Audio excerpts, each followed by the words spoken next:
Donc vous étudiez l'aspect physico-chimique de l'eau et interfacial, c'est ça? Oui. Est-ce que vous pouvez nous donner en gros qu'est-ce que sont ces deux disciplines? Disons que l'eau existe sous plusieurs états. Donc on a ce qu'on appelle la physique de l'eau, qui est l'eau liquide, l'eau vapeur et la glace. Donc ça, c'est tout ce qu'on appelle la physique de l'eau. Ensuite, l'eau est capable d'agir comme un solvant, donc de dissoudre des espèces, et ça, c'est tout l'aspect chimique. Qu'est-ce qui se passe quand on met un soluté dans l'eau qui interagit avec cette molécule? Et puis, il y a tout le domaine de l'eau, donc dite interfaciale, c'est-à-dire qu'est-ce qui se passe quand l'eau ne dissout pas, mais se retrouve confinée dans des environnements qui peuvent être minéral ou organique. Donc minéral, c'est tout le problème de l'eau dans les sols, typiquement l'eau dans les argiles, et du côté organique, c'est tout le problème de l'eau dans la cellule, comment se structure l'eau, voisinage d'une protéine, d'un ADN, des choses comme ça. Donc ce sont vraiment trois facettes de l'eau qui sont couvertes par une seule formule qui est H2O. Et c'est ça qui est fascinant, quoi. Avec juste trois atomes, on a un comportement extrêmement complexe, que ce soit aussi bien en physique, en chimie qu'en biologie. Et c'est pour ça qu'il y a beaucoup de chercheurs qui essayent de comprendre et qu'il faut être surtout pluridisciplinaire. Parce que moi, je suis surtout chimiste, mais on a besoin de physiciens, on a besoin de biologistes pour comprendre l'eau sous toutes ses facettes. Donc finalement, l'eau est un sujet très, très important au niveau de la physique et des différentes autres... Tout à fait, oui. Chaque jour, il y a à peu près 5 ou 6 articles scientifiques qui paraissent sur l'eau, mais sur l'eau uniquement. Chaque jour, je ne sais pas si vous imaginez. Si vous voulez lire toute cette littérature, vous en avez pour des mois. Donc c'est vraiment quelque chose qui passionne la communauté scientifique et qui en même temps diffuse assez peu auprès du grand public, puisque pour le grand public, l'eau c'est l'eau.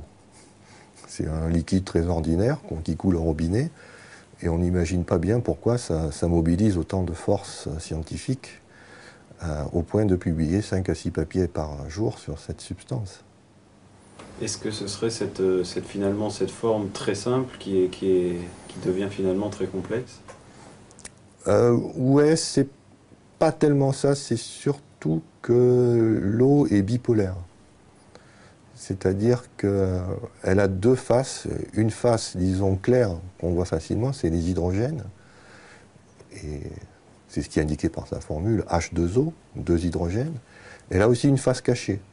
C'est-à-dire que du côté de l'oxygène, il y a ce qu'on appelle deux doublés électroniques qui sont là pour accueillir les hydrogènes. Et ce qui fait que l'eau peut se présenter soit sous son côté clair hydrogène, soit sous son côté obscur oxygène. Et ça donne une complexité. C'est un peu la figure mythologique de Janus qui a deux aspects. Et c'est comme toujours avec les choses qui sont ambiguës qu'il y a des choses extrêmement intéressantes. Et enfin, si vous étiez poète, vous feriez rimer l'eau avec quel mot? Alors, si j'étais poète, je ferais rimer l'eau avec quel mot? Le problème, c'est que je ne suis pas poète. Ou avec quelle idée, ou avec quel... Je suis plus à l'aise avec la musique et la peinture qu'avec le discours poétique. Ou alors quel mot vous viendrait à un synonyme de l'eau, poétiquement parlant?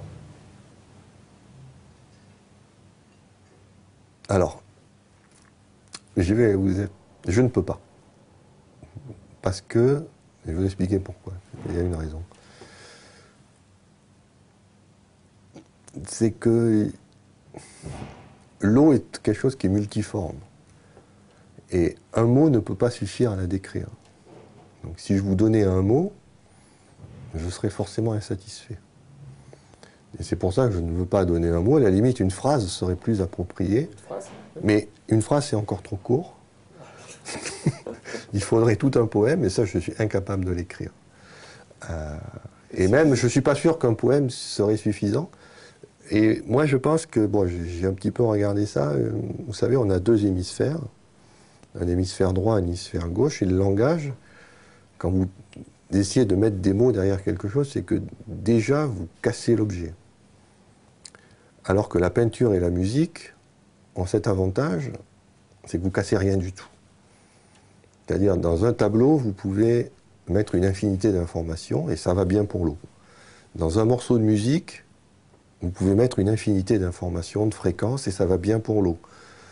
Dans des mots, c'est trop analytique pour que je puisse... Enfin, je ressens actuellement une incapacité de donner une phrase qui qualifierait l'eau. Peut-être l'eau c'est beau, mais c'est complètement plat et ça n'a aucun intérêt. À mon avis, le langage, l'eau doit plus s'imaginer, se chanter, se peindre que se parler.